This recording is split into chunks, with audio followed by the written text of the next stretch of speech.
Tuhan bersamamu dan bersama rohmu. Inilah Injil suci menurut Yohanes. Dimuliakanlah Tuhan.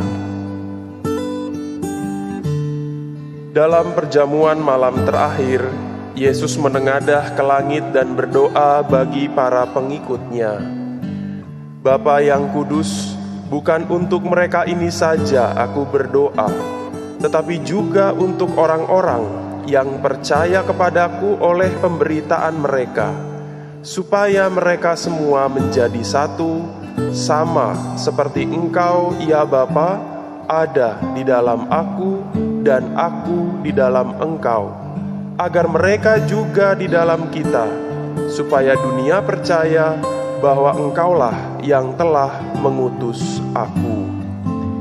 Aku telah memberikan kepada mereka kemuliaan yang Engkau berikan kepadaku, supaya mereka menjadi satu sama seperti kita adalah satu, aku di dalam mereka dan Engkau di dalam aku, supaya mereka sempurna menjadi satu, agar dunia tahu bahwa Engkaulah yang telah mengutus aku dan bahwa Engkau mengasihi mereka sama seperti Engkau mengasihi aku.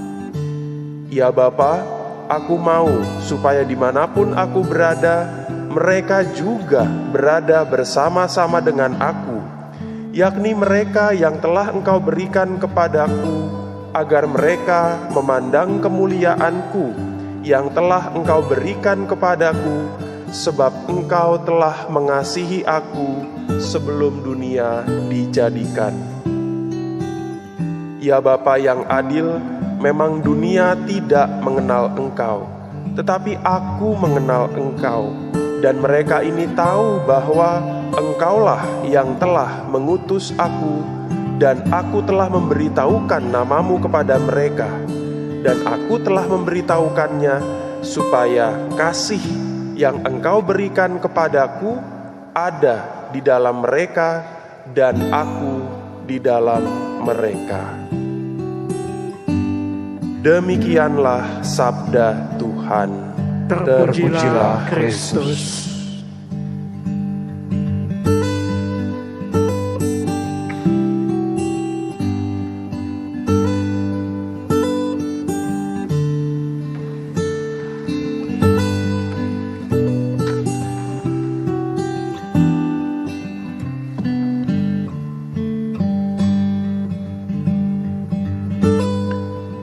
Saudari-saudaraku yang terkasih, pada hari ini bersama dengan seluruh gereja, kita menyambut Hari Komunikasi Sosial Sedunia yang ke-56.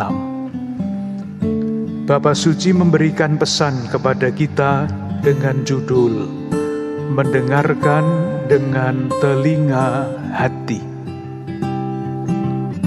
Ketika saya membaca judul ini, saya langsung teringat kembali kata-kata Paus Fransiskus ketika beliau memberikan contoh bagaimana kita, siapapun kita, dapat berjalan menuju kesempurnaan kasih yang adalah panggilan kita semua. Paus Fransiskus antara lain memberikan suatu contoh sangat konkret. Seorang ibu pulang ke rumah sudah lelah, tetapi salah seorang anaknya minta waktu untuk bercerita tentang mimpi-mimpi dan harapan-harapannya. Meskipun sudah lelah, ibu itu duduk mendengarkan dengan penuh perhatian dan kasih. Lalu Paus mengatakan bahwa yang dilakukan oleh ibu itu adalah satu langkah maju menuju kesempurnaan kasih, menuju kesempurnaan Kristiani, bahkan menuju kesempurnaan kesucian. Kesimpulan saya, Paus ingin menyatakan hal yang serupa, tetapi lebih luas jangkauannya melalui pesan Hari Komunikasi Sosial Sedunia ini. Mendengarkan dengan telinga hati adalah jalan untuk bertumbuh di dalam kesempurnaan kasih.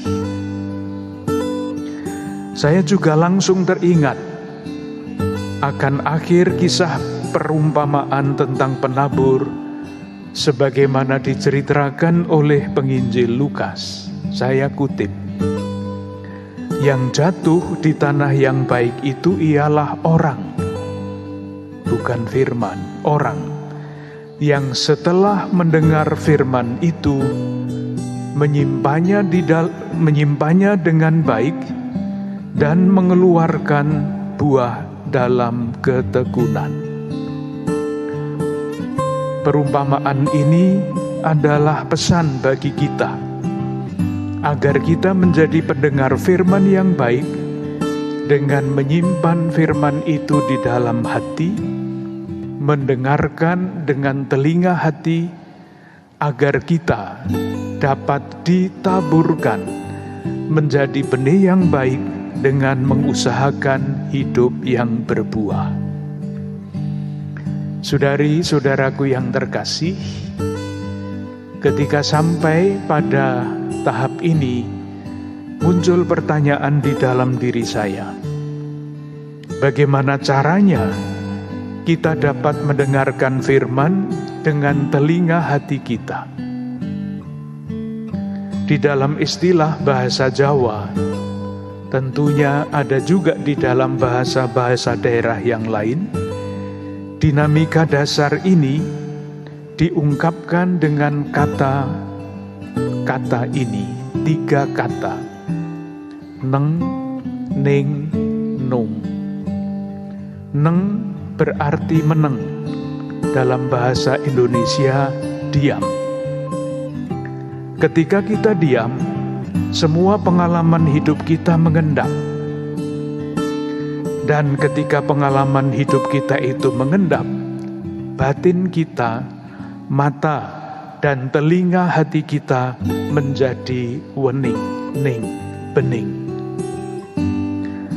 Ketika mata hati kita bening, telinga hati kita bening, kita mampu melihat realitas dan mendengarkan realitas itu dengan jernih, tidak kabur atau bias. Inilah kata yang kedua, bening, wening, jernih.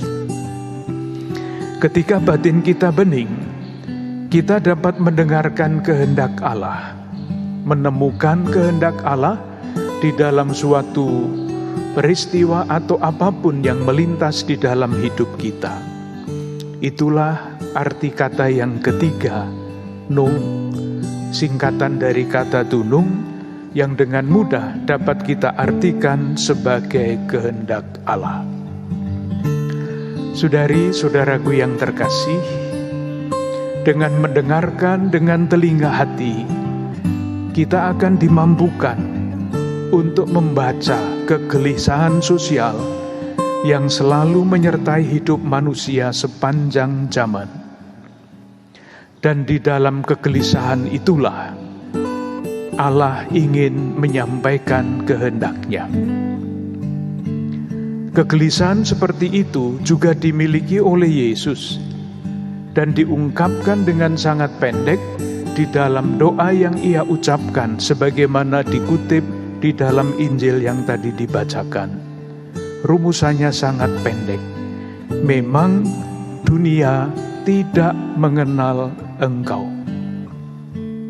Di balik kata dunia adalah kenyataan hidup manusia sepanjang sejarah yang ditandai dengan permusuhan, konflik, kebencian, ketidakadilan, keserakahan, dan semua watak manusia yang memisah-misahkan, yang meminggirkan, yang mengeksklusikan, watak yang sudah ada sejak sejarah umat manusia.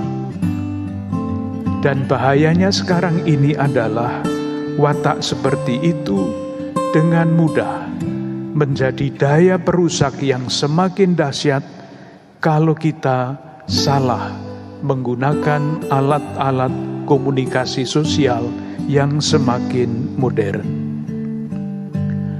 Kegelisahan itu, dalam istilah kita sekarang, berbagai macam bentuk segregasi sosial yang semakin kompleks dipicu oleh berbagai macam kepentingan, ditanggapi di dalam doa Yesus yang sama, yang sampai diulang 3 kali, yaitu supaya kita dan seluruh umat manusia bersatu, menjadi satu, bahkan sempurna menjadi satu.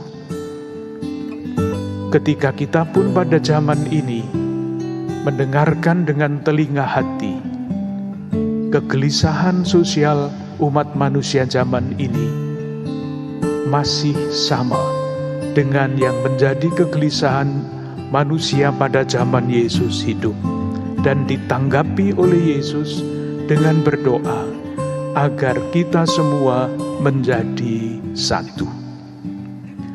Marilah pada hari komunikasi sosial sedunia ini kita saling mendoakan agar kita dapat menjadi pribadi-pribadi yang terus bertumbuh dalam kemampuan mendengarkan dengan telinga hati di tengah-tengah tantangan zaman yang semakin kompleks ini.